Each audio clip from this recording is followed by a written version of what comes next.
सरसों की जो फसल है वो आखिरी मरहले की तरफ गामजन है। 2 से 3 स्प्रे अभी भी हो सकते हैं। फार्मर जो है बड़ा डीपली मुशाहिदा रखे अपनी फसल का, कोशिश करें पानी को नपातुला लगाएं उसको ना। पोस्ट हार्वेस्टिंग जो कल्चर है हमारे पाकिस्तान में बहुत पुअर है। बिस्मिल्लाहिर्रहमानिर्रहीम। अस्सलाम वालेकुम नाजरीन, AWC एग्री के साथ मैं हूँ आपका मेज़बान ताहिर नदीम। नाजरीन, इस वक्त तेलदार अजनास जिसमें राया, कैनोला, सरसों शामिल है, वो उसकी भी वसी रकबे पर काश्त है। और इस वक्त जो राया की फसल है वो अपने आखिरी मराहल की तरफ जा रही है। जो फलियाँ हैं उनमें दाना जो है वो बढ़ोतरी की जानिब गामज़न है।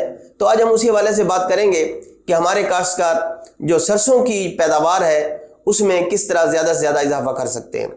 इस हवाले से हमारे साथ मौजूद हैं organic agriculture expert Mohammad Ali Khan साहब। तो आइए उनसे बात करते हैं। अस्सलाम वालेकुम खान साहब। अस्सलाम वालेकुम वरहमतुल्लाहि।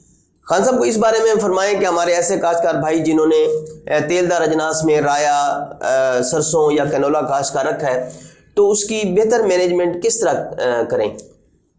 इस वक्त कहते हैं कि सरसों की जो फसल है वो आखिरी मरहले की तरफ गामजन है। फली और बीज बनने का अमल जो है वो शुरू हो चुका है।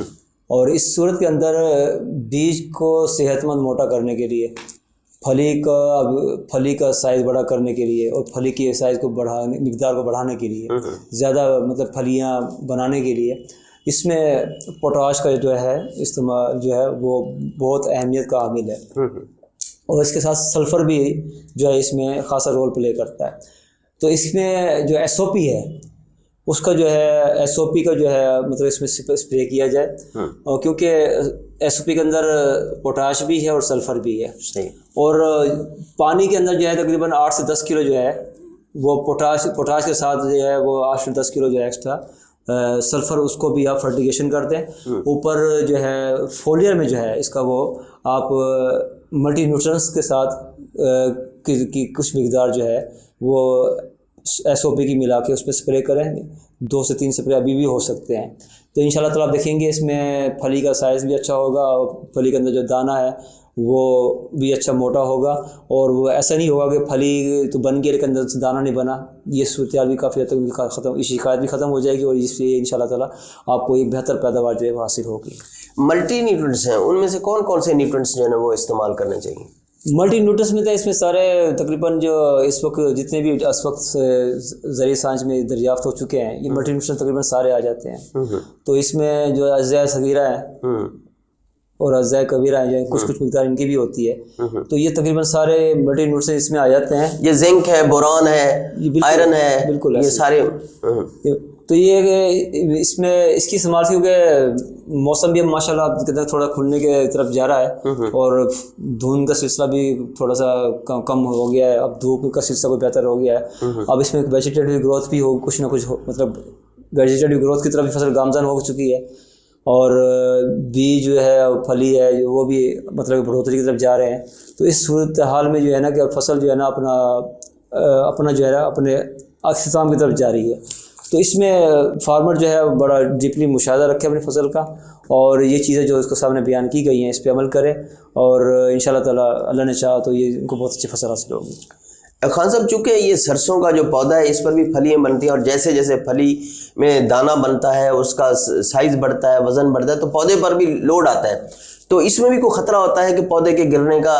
बिल्कुल ऐसे है कि फसल कद ज़्यादा कर गई है या अभी जड़ें अगर मजबूत नहीं हैं, जड़ों का फैलाव ज़्यादा नहीं है और पहले कहते हैं कि बारिश आ जाती है फिर ऊपर से आंधी आ जाती है तो फसल गिरने का खतरा तो मौजूद होता है। तो इस सूरत में ये होता है कि आप शुरू से अगर आप जो मतलब है कि फास्फोरस का बाकायदा अच्छा इस्तेमाल और अगर आपने बायोस्टिमुलेंट इस्तेमाल किए हैं वो अपने प्रॉपर तरीके से इस्तेमाल किए हैं या बायो फर्टिलाइजर इस्तेमाल किए अच्छे तरीके से आपने इस्तेमाल किए हैं और इससे यह है कि वो फसल जो है फसल जो मौसमी तग़य्युरात हैं या मौसम की सख्ती हैं उनको बर्दाश्त करने के काबिल हो जाती है। अच्छा, जब ये जो फलियाँ हैं ये बढ़ोतरी की जानिब होती हैं और इसमें साइज़ बढ़ रहा होता है दाने का, तो इसमें आबपाशी का क्या किरदार है। वो मतलब आबपाशी ज़्यादा करनी चाहिए या ज़रूरत के मुताबिक करनी चाहिए या उसमें बहुत मतलब ज़रूरत से भी कम करनी चाहिए। बस इसमें कोशिश करें पानी नपातुला लगाएं उसको ना, बस जितना मतलब कि हल्का पानी लगाएं ताकि खाद सही तरीके से जो ना कहते हैं कि लस्सी और दूध में फ़र्क होता है। तो अगर पानी ज़्यादा लगाएं तो लस्सी बन जाएगी, अगर नहीं तो फिर दूध की मिकदार रहेगी। तो इसी तरह ये है कि पानी आपने, इस वक्त मौसम भी इतना ज़्यादा गर्म नहीं है, तो आपको भरवा पानी लगाने की ज़रूरत नहीं है। आप पानी जो है बस नपातुला पानी लगाएं, इतना कि इसका आपकी जो फर्टिगेशन आराम से हो जाए, इतना पानी लगाएं और ज़रूरत से ज़्यादा पानी लगाने से गुरेज करें। अच्छा, हमारे काश्तकार के बारे में ये है कि जब ये फसल की बर्दाश्त करते हैं, चाहे वो फ्रूट हो जैसे आम है या किन्नू है या हमारी अजनास हैं जैसे गंदम है, जब उसकी बर्दाश्त करते हैं तो बर्दाश्त में हमारे काश्तकारों का जो तरीक़ाकार है फसल को संभालने का, वो बहुत आम सा होता है, जिसकी वजह से फसल का बहुत ज़्यादा नुकसान हो जाता है। तो हमारे काश्तकारों को अपनी ये सरसों की फसल की जो बर्दाश्त है उसमें किन चीज़ों का ख्याल रखना चाहिए ताकि उनके जो नुकसान है फसल के ज़ाय होने के, वो उनसे बचा जा सके?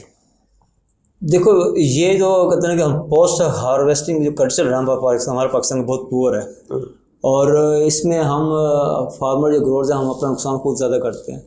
तो इसमें लेबर तो उनको पैसों से गर्ज होती है, वो उससे ये गर्ज नहीं होती कि फार्मर का या ग्रोअर का नुकसान हो रहा है नहीं हो रहा है। लेकिन आपको ये कि मौके पे जो भी इसका मतलब आपका रेलिवेंट आपका मैनेजर है या मालिक है वो मौके पे खड़ा हो और लेबर को अच्छे तरीके से उसको गाइड करता रहे, उसकी इनकी एक्टिविटी को डेली वॉच करता रहे और फसल को उसी वक्त हार्वेस्ट किया जाए जब हार्वेस्ट करने की ज़रूरत हो। मौसमी जो हालात है उसको मद्देनज़र रखे, उसके मुताबिक तमाम इंतजाम को पूरा रखे ताकि आपके पास जितना टाइम मिलता है आपको तो वो आप कम से कम वक्त में अच्छे तरीके से इसको हार्वेस्ट कर सकें और उसको स्टोर कर सकें और इसके बाद आप मुतल का जो सेल करके या मंडी पहुँचा के उसको अपना ज़्यादा से ज़्यादा जो है अपना मुनाफा कमा सकें। अच्छा खान साहब, इस वक्त जो हमारे मकई के काश्तकार हैं जिन्होंने मकई काश्त की, उनके वो तो बेचारे परेशान हैं कि मकई का रेट नहीं है। ज़ाहिर है मकई भी हमारे तेलजार अजनास में शामिल होती है, तो सरसों की क्या सूरत हाल चल रही है इस वक्त मार्केट में? जो सरसों का रेट है वो कैसा जा रहा है? देखिए, इस वक्त सरसों का रेट पिछले साल निस्बत तो थोड़ा सा कम हो सकता है, लेकिन ये कि ये कैश क्रॉप है। आपको मतलब कि इसके लिए ज़्यादा आपको लंबा इंतजार नहीं, भाग दौड़ नहीं करनी पड़ती, जल्दी। तो इसमें फिर दूसरे के सबसे बड़ी बात होती है कि आप अपने एक्सपेंडिचर को कम करें, अपने जो है ना कि कॉस्ट ऑफ प्रोडक्शन कम करके अपने कम से कम अखराजात में फसल को तैयार करने की कोशिश करें। उसके लिए ज़रूरी है कि खादों का मुनासिब इस्तेमाल और बायो फर्टिलाइज़र का आप प्रॉपर तरीके से इस्तेमाल। मैं बायो फर्टिलाइज़र की बात हर प्रोग्राम इसलिए करता हूँ कि ये ज़मीन में इस वक्त जो जिसका पीएच हाई हुआ होता है या ज़मीन का मैदा ख़राब हुआ होता है, खादें जो हैं वो पौधों को नहीं लग रही होती, तो ये जो इस तरह के मसाइल हैं ये ऑर्गेनिक मैटर ना होने की वजह से हैं। तो बायो फर्टिलाइज़र ये है कि किसी हद तक आपकी कमी पूरी कर देता है। तो इसमें आप बायो फर्टिलाइज़र का जो है इस्तेमाल है वो आप बाकायदा करें, हर मतलब इरीगेशन में बायो फर्टिलाइज़र का इस्तेमाल लाजमी करें ताकि आपकी जो है जो मौसमी तगय्युरात से, मौसमी हालात से ये फसल अच्छे तरीके से मुकाबला कर सके और आपके अखराजात कम हो सकें और फसल जो सेहतमंद हो सके और आपका प्रॉफिट जो है वो ज़्यादा अच्छा बढ़ सके आपका। बहुत बहुत शुक्रिया। बहुत शुक्रिया। तेलदार अजनास में सरसों, राया और कनोला के हवाले से मोहम्मद अली खान साहब की बातें सुनी। नाज़रीन, हमारी कोशिश होती है कि हम आपको फसलों के हवाले से मुफीद मशवरे आप तक पहुँचाएँ, आपको फसलों की अच्छी और भरपूर पैदावार हासिल करने में मदद मिल सके। तो आज तक के लिए इतना ही। आइंदा सेगमेंट तक अपने मेज़बान ताहिर नदीम को दीजिए इजाज़त। अल्लाह निगहबान।